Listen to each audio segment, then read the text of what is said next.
All right. Hey, everyone. We're here with another audio commentary. Yeah, I think these are really fun to do. So I'm looking forward to this one. Yeah, it was actually like exactly a month ago that we did the last pair of audio commentaries for the supporter upload. Hmm. That was two videos, but now we're going to do one longer video this time. Let's just get. And one of my favorite episodes, I think, that Oh, I've ever made. oh, easily one of the best, and one that was just very. It just kind of flowed for you. It Oh yeah, almost made itself. Here we go. It is the video game VHS tapes episode. yep. This was definitely an episode I wanted to do for a long time. I was a big fan of the game players tapes. So Mm-hmm. this was.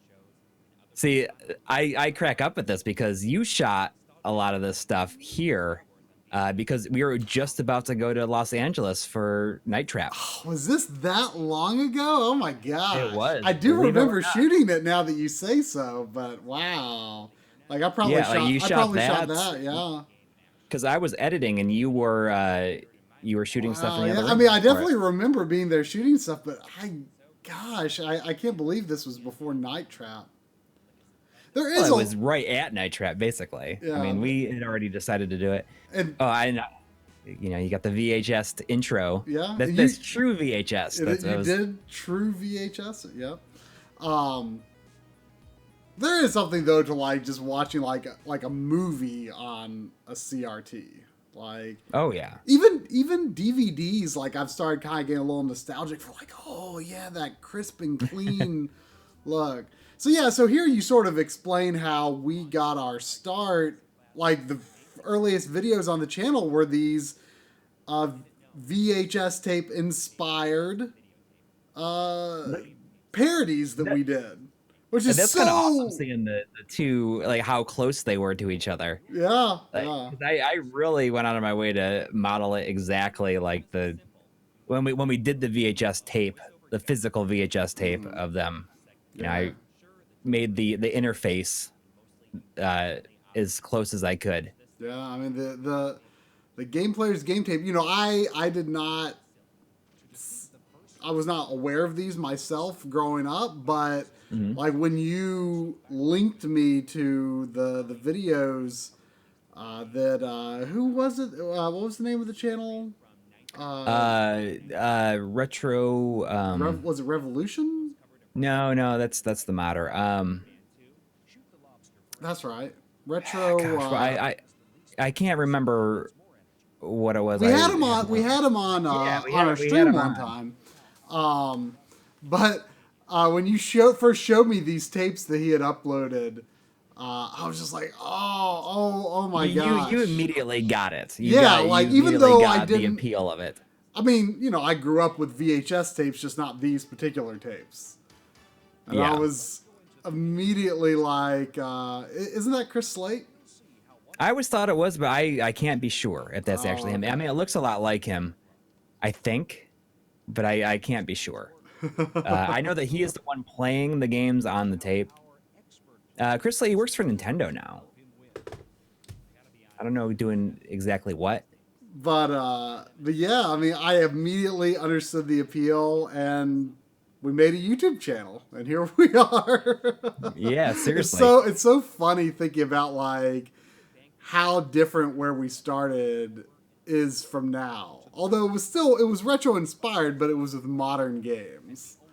Yeah. Uh, but I mean, obviously, the kind of stuff that we're doing now is always part of the plan. Like we just kind of saw this as like this is a like an appealing concept to just kind of maybe get some views like before we do the other stuff we want to do. Right. Because it's just it's oh there's the what do they call them, the The stalactites the dodge the Satactitas. and the ugly stick. That's one of the things I like so much about this is that I could just go to these clips to break it up a lot. I can use a lot of sound bites, and I think that's where a lot of the length of the episode even comes from, is using these little bites from it. There was the slow The slow mo motion. with the auto fire controller. So that game was Thundercade, and they used slow mo on one other game on across all the tapes, and that was Amagon. I'm not sure if you're familiar with Amagon, but that I was know the name, but and I here's a story about Chris Slate. So this Yep. is going into how you have spent a lot of time trying to find who this guy is, and so many people are so convinced this guy that did the Mass Effect 3 Codex voice. Right, but he denies it. Did not, denies it. And I don't really know why there would be a reason to deny it unless there's some bad falling out or something like that. But like some people the game are game so tapes. convinced. Like when you've played this clip here in the video, and then people, there you are, emailing the man himself. Yeah. And dear Mr. Ross. I like to do it like the little reenactments. Yeah, that's fun. Yeah, even though I think that I was just sitting there. I had my laptop on my stool just for that shot. He's never even set foot in North Carolina. I mean, it's crazy to me that these tapes were produced in North Carolina, or at the very least, Game Players was located in North Carolina. Right. And Chris Slate's memory was, I think it was a DJ in North Carolina. Yeah. But that's about all we have to go on. What's kind of interesting is that I cannot find that email where he told me about that. I have looked for it, but I cannot find it. I find that Gmail, like, I think it auto-deletes, like, stuff of a certain age if you haven't, like... Oh, I don't know. I have a lot of stuff that's from a long time ago. I've had a hard time finding some things, too. So is this the Street Fighter tape that has, like, the really ugly zoom-ins on the characters on the murals on the wall? Oh, yeah, in the commercials at the end, yeah. The Super NES and Genesis box art was so bad. Yeah. I still, I have those Street Fighter 2 Pogs. I got them at the Consumer Electronics Show in 1993. Awesome.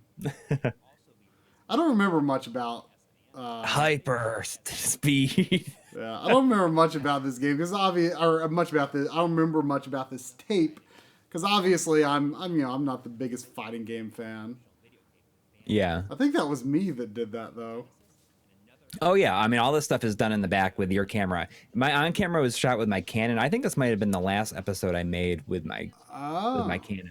Is this the guy that was in the Yoshi's Island video and the Donkey Kong Country video? No, this is somebody else. Definitely not. He's got a similar vibe to him though. I like that he's in color though. It's like there's like a color box around him. Everything else is in black and white.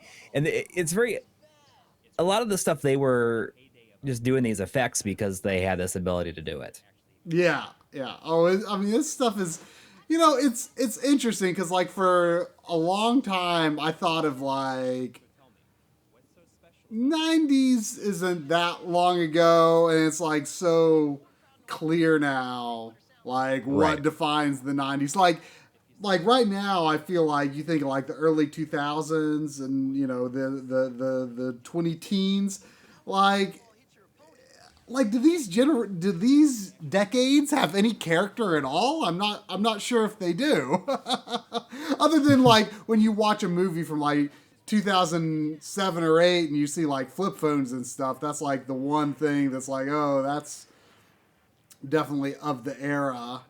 But like when I was in the 2010s, like 90s didn't feel that old fashioned to me yet. No, I mean I don't feel like they.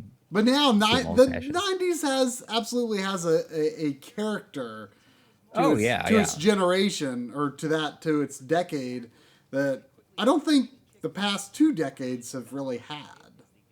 Well, it's just because we're probably older that we're not paying attention as closely. It could be. It could be. I mean, I'm sure that kids today will grow up and they'll definitely feel a certain thing,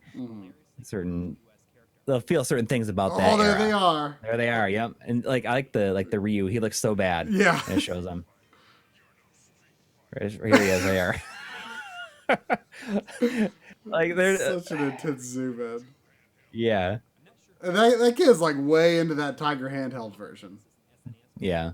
You know, for the longest time I was, and I think I had a bit in this script about it, but ended up removing it. You know, it's for the longest time my friends and I called him Ryu. Yeah. On that tape, it said that there was there was that little. He's like, oh, awesome, yeah.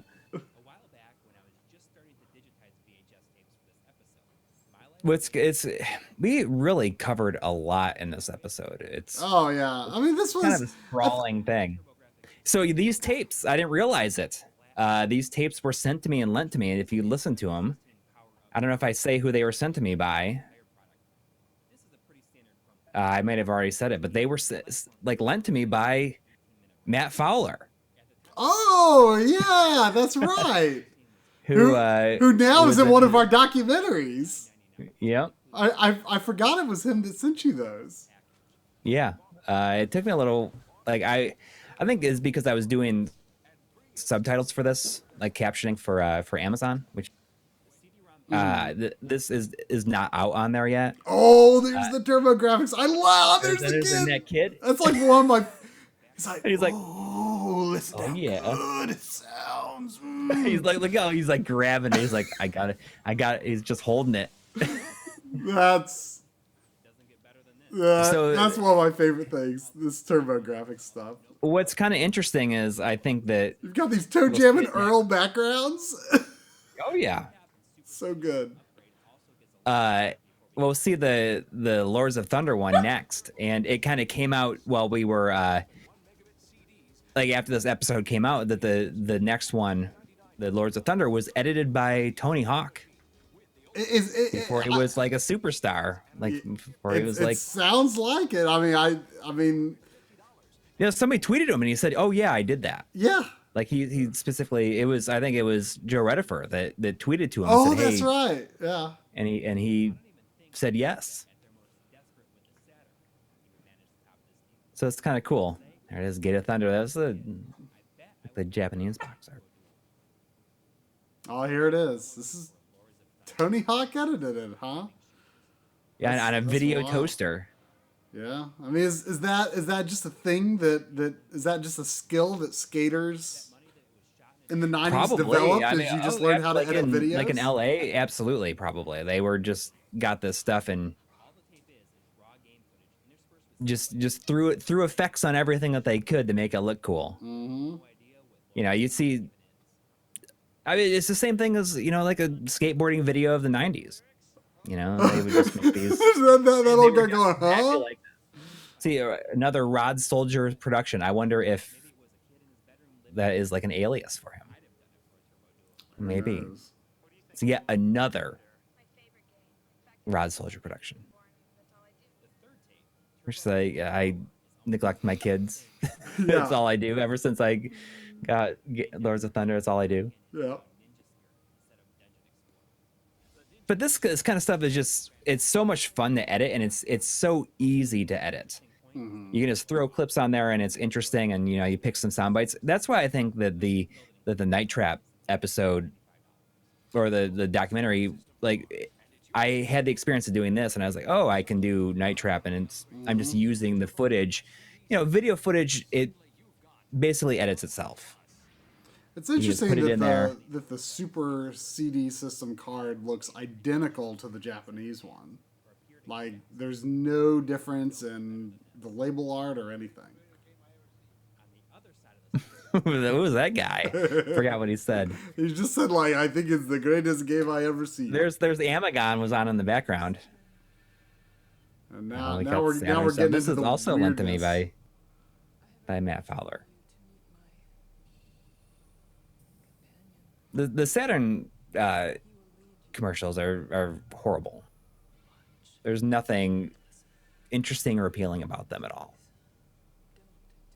I mean, You know, it's too bad that the Saturn didn't do that well in the U.S. Yeah. Is that Mist? Yeah, I forgot that Myst was on the Saturn. I've never played the Saturn version. That guy. I almost feel like he's not the guy from Stargate who is the voice of Kratos in the new God of War, is he? I mean, he looks a lot like him, but I assume that like he wouldn't be that age The at new that time. God of War? I don't know. Yeah. But this, it's just gross. I think. Why this guy right there? Is just specifically like that thing he does with his tongue, where he's like, I mean, at the very beginning. The 90s were all about being gross. Yeah. I think I said it. I joked about it in the magazine read through that I did with John when he was here. I was like, you know, the 90s they're all about it's all about the butthole jokes. I mean, pretty much, yeah. So this tape, this tricks, codes, and strategies. I actually just look at there's Steve Harris, written by Steve Harris. How about that? Editor Ed Simrad. Oh, yep. that was the magazine, not the tape. Right. Oh, is that some sort of professional monitor there they're playing on? Yeah, it looks like an Ikigami, I think. Yeah. But I just actually had to take this down because I got a takedown notice for it. This on the video. You mean the B-roll upload of this? Yeah, from Patrick Scott Patterson. Who's that? I mean, I think that he was a member of the National Video Game Team, so I think that he probably has like the rights to this stuff at this point. We met him at the oh, that guy. Okay. At the Missouri Game Con? Missouri, yeah. Yeah. But it was basically like you got to take this down, delete. You got to delete it from YouTube. It does say Trinitron on there. Yeah, I mean it's definitely a PVM of some sort.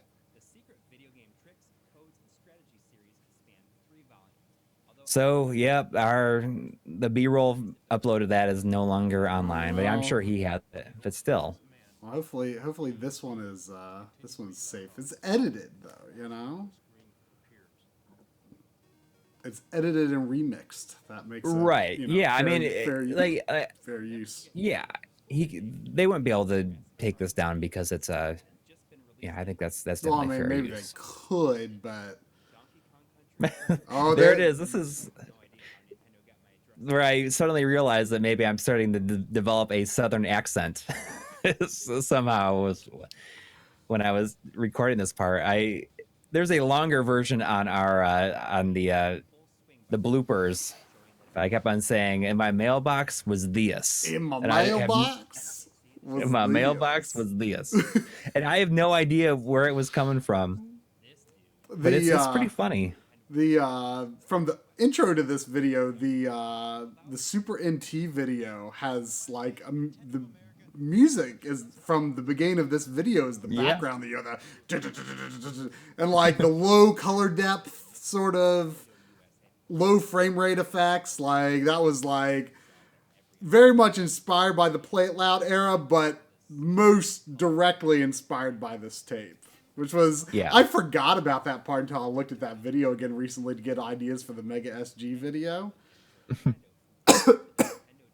And this was digitized from my childhood copy of this. It was the real one that I got in the mail. This was always, for a long time, this was like a mythical thing to me because the first tape I got from Nintendo was the Star Fox 64 tape. And I was not a subscriber until a couple of years after this. And, I always heard people talking about, like, oh, the Donkey Kong Country VHS tape. Like, that's what got me to get the game. And, it was so great. And yeah, I was just like, oh, I wanna see that tape. I wanna see it. Donkey Kong Country is the best-selling Super NES game, isn't it? I don't know actually. I mean, it's definitely one of the top 3 for sure. I mean, it's Like I've heard that it is one of the top selling. I feel like it might be the highest selling. I'm sure it's up there. I mean, it's. I mean, they put a ton of marketing into their history. Yeah, I mean, they put so much marketing because they wanted to like really like blow you away that like a game that sounds this good, that looks this good, could be done on a cartridge with no add-ons. And you know, speaking for myself, I feel like the look of the game really holds up. Like, the quality of the animation, the quality of the character models, the quality of the background models, you know, the atmospheric lighting that they have in different stages, like it. I mean, it might just be my nostalgia for it, but I feel like it really holds up. Like it's good pre-rendered stuff. And this was I got this game the day I got my Super Nintendo. I got it for Christmas '94. I was late to the ball on 16-bit, but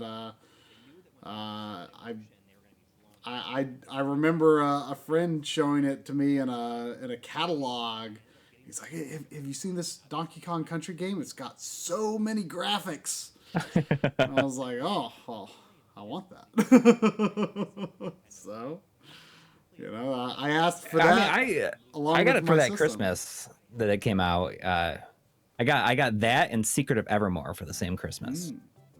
But I mean, I oh, there I am. Was blown away by it. Oh yeah. Because I definitely feel that it made me not think about other systems for at least 2 or 3 more years. Mm-hmm. So you got this off of eBay. I did. And you were on the hunt for a Laserdisc version that was something really, you know, I was actually in contact with this old guy that he was like one of the engineers at this company that Nintendo used to create their video kiosks in stores like Toys R Us, where you like have this like array where there was like a button that had like the game's logo and you push it and it would play a trailer for an upcoming or recently released game.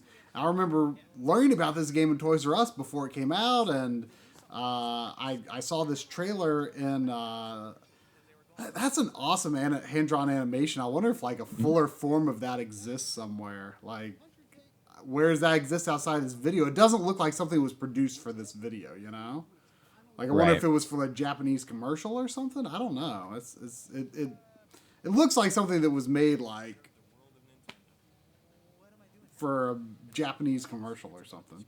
But anyway, yeah, I was in contact with this guy. This was really early in the channel.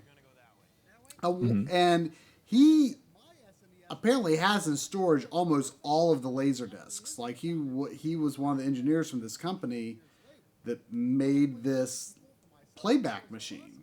And he said he had most of the Laserdiscs in storage, this guy in California. And he said he would look for it, but I never heard back from him. I contacted him again and never heard back from him again. But that would be such a dream to digitize those Laserdiscs, because I don't know if it's been done, to my knowledge. Yeah, I'm not sure either. But because I had a very specific memory of that trailer, and like certain things that in my head were different from the final game, but I kind of doubt they actually were. It was just in my memory was wrong. But yeah, so I was wondering if something similar to that might be on the VHS tape, but not the specific things from that trailer. It was definitely a different edit, you know, just a gameplay trailer. But yeah, we're in the N64 video. This would have come out like just. We love is that the Ken Lobb swish? Oh, there it is. It's like he does it a lot throughout. It's like that's a very 90s thing to do. Yeah. To like run your hands through your hair. Yep. Like that. Just got to get that hair out of my eyes. Yep. But I mean, this would have been just before I subscribed to Nintendo Power. I got a Nintendo Power subscription for Christmas '96. So you know, I aside from reading an issue or two, you know, I was not a regular magazine reader, you know, through like the 16-bit era. This was where it kind of started for me when I really started following games more closely. Kirby's Air Ride, so weird to see that here. Yeah. More than 50 games in development. But yeah, I mean, this is a weird. One of the genres was corridor. It's a weird video, but now here it is. This is, in my opinion, the best video game VHS ever made, and this was the first one that I got from Nintendo. It's just got this like really fun presentation. Oh yeah. Where these like Sega and Sony henchmen like kidnap a Nintendo employee. They've got like Sony and Sega on their shirts. It's pretty silly. This is at a time where Nintendo was definitely not afraid to stick it to the other guys, I guess. Like try to at least. They had to because their competitors were so aggressive. Yeah. Even though Sega was losing ground at this time, but you know, it's so funny to see like Sega and Sony teaming up together against Nintendo, you know? It was like such a relatively short period of time where, you know, they were co-competitors. Oh, here's... Yeah, well, I mean, they definitely did not like each other. That's Bob? It's Bob. Are you Bob? The Rumble Pack. It's so funny that like they're like so in disbelief, like that's impossible. You can't feel the game, and then you know they do their own versions that are like built in. Well, Sony did anyway. Sega never did like any built-in Rumble, did they? They only did Rumble on. They never did Rumble for the Saturn. They had like the jump pack on the Dreamcast. Yeah, I've never gotten the jump pack. Yeah, I remember seeing Mischief Makers in this video because it was like, whoa, a 2D game is coming to N64. That's awesome. Like, Yoshi's Island 64, which is there's stuff in this like that giant Shy Guy. It's not in the final game. Oh man, I like just watched that Ocarina of Time clip again and again and again. I mean, it was really just a tech demo. I mean, that is representative of nothing that's in the final game. Mm-hmm. Other than the Link model is pretty similar. But this is is this your childhood copy of that videotape? Yep. I watched it a lot though. Oh man. I'm pretty sure didn't you bring those here so I could digitize them? I think you did digitize them on your setup. I think you did, yeah. You may have. I mean, you have a copy of this as well, right? Yeah, I do now. Yeah. But I'm pretty sure since you were coming here, we just decided to do it. Like I just recorded them all. Mm-hmm. This Diddy Kong Racing tape, it was a big step back from Star Fox 64. It's sort of presented as this cheesy news program, and you know, it's okay. The most interesting thing about Diddy Kong Racing is, you know, I forget exactly how far in advance of release it was announced, but it was something like maybe only 3 months, which was crazy because like on N64, I felt like I was waiting for games forever. I mean, I feel like you were not alone. When I was working retail, I was working at Electronics Boutique at the time, and it was very tough to watch people with N64s only. You know, every Rare game, it's like for months. They're like, when's it coming out? Yeah. When's it coming out? Yeah. I mean, and they were delayed and delayed and delayed and delayed. And they used a clip from the Star Fox 64 video of that Rumble Pack. You know, the Star Fox 64 was that their first tape after Donkey Kong? No, Yoshi's Island and the N64 tape. Right. It's obviously the Donkey Kong Country worked so well that they were constantly like they're chasing that dragon. Mm-hmm. They're chasing the dragon the whole time. Yeah. Yeah, but I think Banjo-Kazooie was originally supposed to. Oh, weird. There was a little video stutter, and now the audio is out of sync, but I guess that's okay. Yeah, well, it is what it is. But yeah, the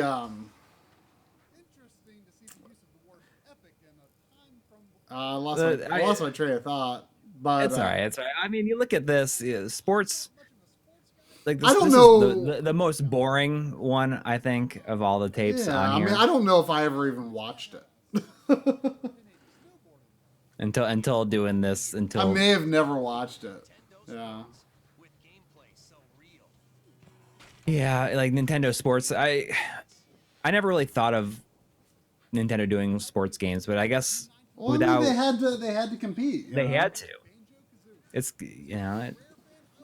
Yeah, so here's the Banjo-Kazooie tape, which is like really straightforward. There's no like live action, to my recollection, no real framing device other than like the. It's almost like they were less and less. They were performing less and less.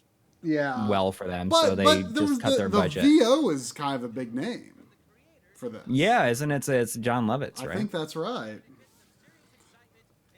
Which I didn't know until we were. They blew their budget on him. Look how the logo was kind of different from the final logo. But yeah, I think this game was supposed to come out like late '97, and then was delayed to summer '98, and that was kind of when Diddy Kong Racing was announced because. I mean, I wonder if Diddy Kong Racing was rushed to some extent. I mean, I don't know if it really feels like it was, but it was an uncharacteristically short time between announcement and availability, which is, that's like not that uncommon today, especially with stuff like Nintendo Direct, and Nintendo in general has subscribed to more of a, announce closer to release sort of philosophy. Right. Compared to what they used to do in the N64 days, where you like heard about these games like a year and a half, 2 years, 2.5 years before they came out, and it wasn't. They probably wanted it to come out a lot quicker. I just think that development always happens so slow. Yeah, well. Yeah, I mean it's definitely true, and Nintendo had a reputation as being perfectionists, and Rare did as well back then. Now, I don't think I ever got myself this Pokemon tape, and I don't really know why I didn't. Yeah, I mean this got pulled down really quick when I uploaded it. Oh yeah, I mean it's a really luckily poor this video has not tape. Been.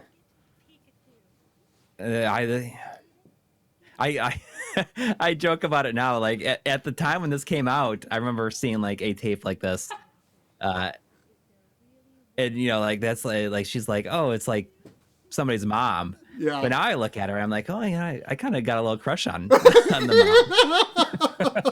And she's one that says the 151 Pokemon. Yeah, there's 151 Pokemon out there. Yeah. I used a clip from this at the end of the Retro Tink episode, just to have her say. I'm probably older now than she was then. That's kind of wild. True. That's wild to think about. Yeah. Hot News 64. This was the last one I got. This I do not like this guy's presentation style. Oh yeah. But hey, it was good to get some of these video clips. I mean, although this was sort of at a time where you were starting to get, those really low resolution videos that you could download. Yeah. I remember trying to, download a few seconds long Ocarina of Time, or Zelda 64 as we may have called it at the time, clip from IGN. I'd start downloading it, and Did I do this, or is you this did on that. the video? You did that. Oh, okay. Because he's like so intense, right? Yeah, I guess. But he's such a douche. This guy. Yeah. He's like, he's like, I know. We're the best. We're the best. And it was very clear at this time that Nintendo was not. They were struggling. Not number one anymore. Yeah. Yeah, but I remember starting downloading videos at the time this video was out, and I'd start downloading a gameplay clip from E3 or whatever, and then I'd go mow the lawn, and it would still be downloading. Oh yeah, I mean I remember a lot of stuff. That should be another video log I should do in the future. Is my old videos that I would upload when I made videos for the next level.com. Oh yeah. I mean, maybe a sequel to this video could be, IGN videos from 1998. Whew, I'd have to ask them. I wonder if I could get that material without getting in trouble. I don't know. I mean, some of that is that Dan Osen? That is Dan Osen. I don't really know what he's up to anymore. I don't think he works at Nintendo anymore. He was like the lead translator on Ocarina of Time. That's a pretty big deal. Yeah. StarCraft 64. StarCraft 64 is a game that I definitely want to get. I mean, but it's a little pricey these days. I mean, I don't have a ton of Legacy had a copy for a long time, and I talked myself out of it multiple times. Yeah, I mean, I don't have a ton of interest in real-time strategy games, but I mean, I've heard a good number of people defend that as a much better version of the game than some people give it credit for. Oh so yeah, is Top Gear Rally the game that has like the worst anti-aliasing of any game, or is that like another driving game? I don't know what you're talking about. This game is actually kind of like unusually smooth for an N64 game. It's like a pretty darn consistent 30 frames per second. Do you own it? I rented it 2 or 3 times back in the day, and would you get it if you saw it again? I got it sometime within the past year. Yeah. Oh, okay. Yeah. I had a soft spot for real car racing games during this generation. Like not like hyper realistic stuff like Gran Turismo. I've never been able to control Gran Turismo, but yeah. I read a bunch of car racing games on N64 back in the day. Yeah, our good friend Sobo gave us the Top Gear Rally tape, and and he is the first ever subscriber to My Life in Gaming,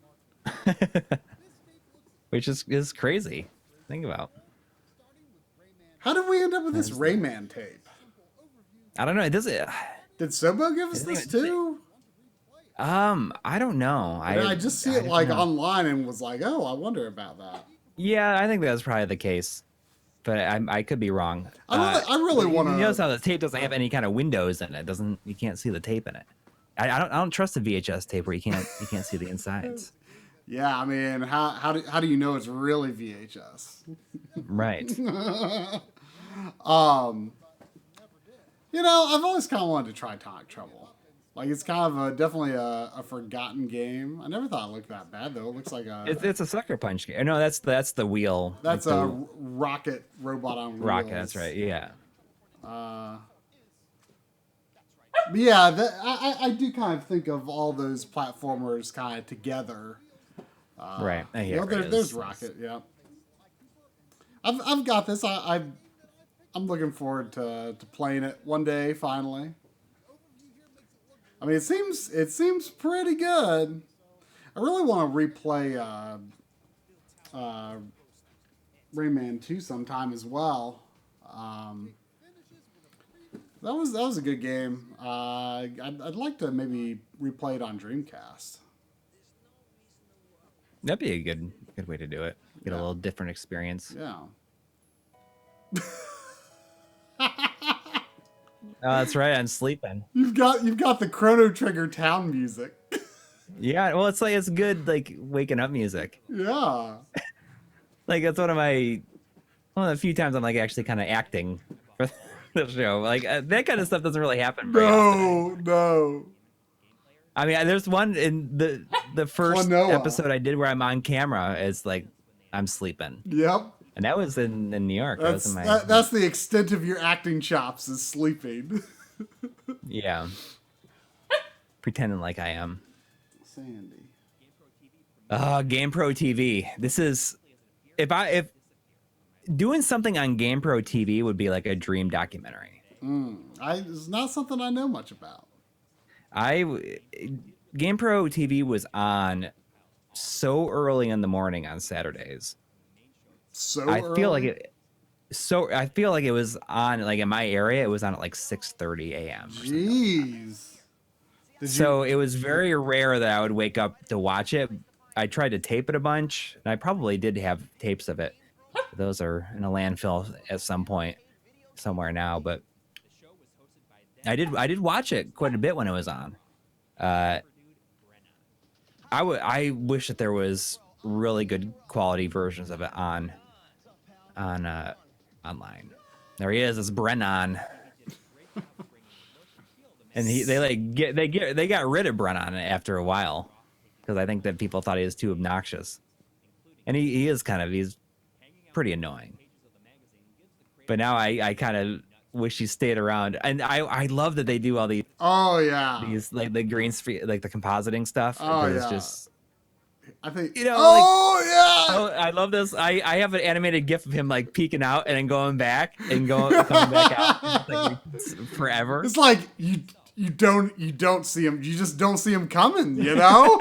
Yep. It's a total surprise. Stuff like that is. I mean, that's kind of ahead of its time. Because at the time when EGM and everybody Photoshop to put characters from one game into another. Mm-hmm. It was a big deal, but that's very similar. They could have taken characters and put them in another game if they wanted to. If there was just a solid colored area around them, sure. Mm-hmm. Oh, there's the freedom stick that was on in the background there. No wires. No wires. But yeah, GamePro TV, I liked watching it the few times that I did get to watch it. And that's I would love to do a documentary on people involved in that. Mm.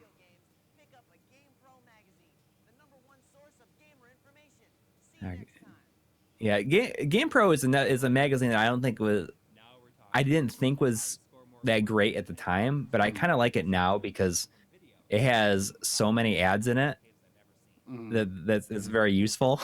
Yeah. Early issues of GamePro tend to be more expensive overall than like other magazines. Oh, Skip Rogers, but I have to put in I love doing the I do the rewind where I have to show the yo-yo. The yo-yo. It's so good. I love the yo-yo. I love when he does like the point at the end. It's like my favorite part. Yo-yo. There he is. When for whatever reason, when we streamed Kadash on the back loggery, we ended up like pulling up that video and putting it in a little window in the corner of the screen. Oh, really? I don't remember why we did that. Like the full length Yo-Yo Man video. Yeah. I know why it was because you know the Kazoo Kid video. We it was because the sound effects in Kadash When you get an iron, there's like this like kazoo sounds like. So we put like on silent the Kazoo Kid video in the corner, and then somehow that made me jump to the Yo-Yo Man video and ended up there. I would like to like actually give like a paying attention watch of the Yo-Yo Man video. Maybe you'll learn something. Yeah. I forgot what his name is. The guy who's in the video. The Yo-Yo Man? I don't know his name. He doesn't say anything in the video. He's like kind of a silent protagonist, I think. He just kind of goes. But he was a well-known name, I guess, at the time. Was he? Yeah.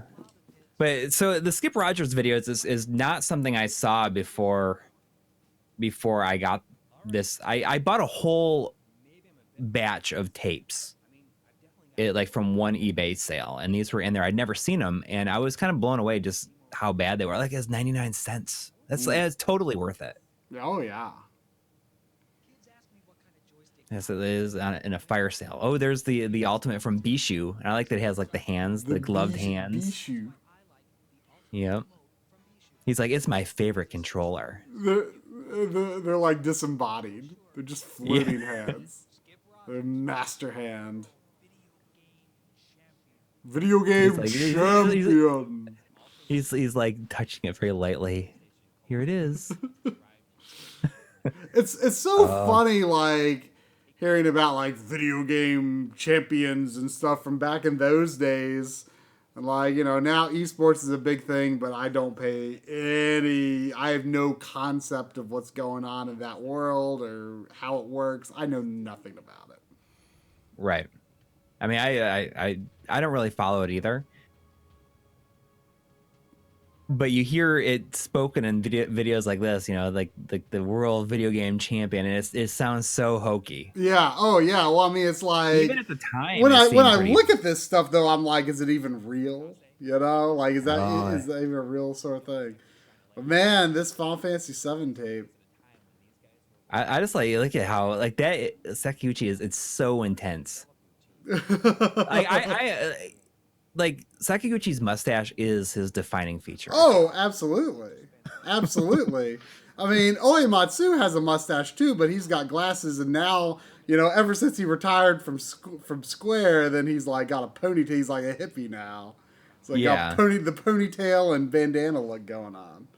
Oh yeah, I mean Sekiguchi, like if he didn't have a mustache, like how would you recognize him?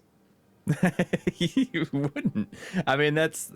Oh, there's Saga Frontier. You were thinking about checking that out. I kind of want to get it. I mean, I know that the Saga you're a pre-rendered games graphics fan, so yeah. I mean, the Saga games are pretty controversial or divisive, I guess would be more the word. But I tried it out on the PSIO episode, and I'm like, man, I'm kind of feeling into this. It's just that. It had that PlayStation RPG look and feel, and I wanted to see more. Yeah. That was a shot from the ending, wasn't it? Of Fred 13 running. Or is that like another... Oh, yeah, that's like the post-credits scene. Yeah. So there was other tapes that we didn't even get to show in here just because there was not... Oh, yeah. I kind of mentioned it right here. Yeah, there's... And that stuff... Like Fuse, you can watch. Like that's available on the Patreon exclusive playlist and the. There's a Dreamcast VHS tape, which I don't think we've digitized the whole thing, but I watched the Dreamcast VHS tape for the RetroTink 2X video, and it was pretty fun. I learned that.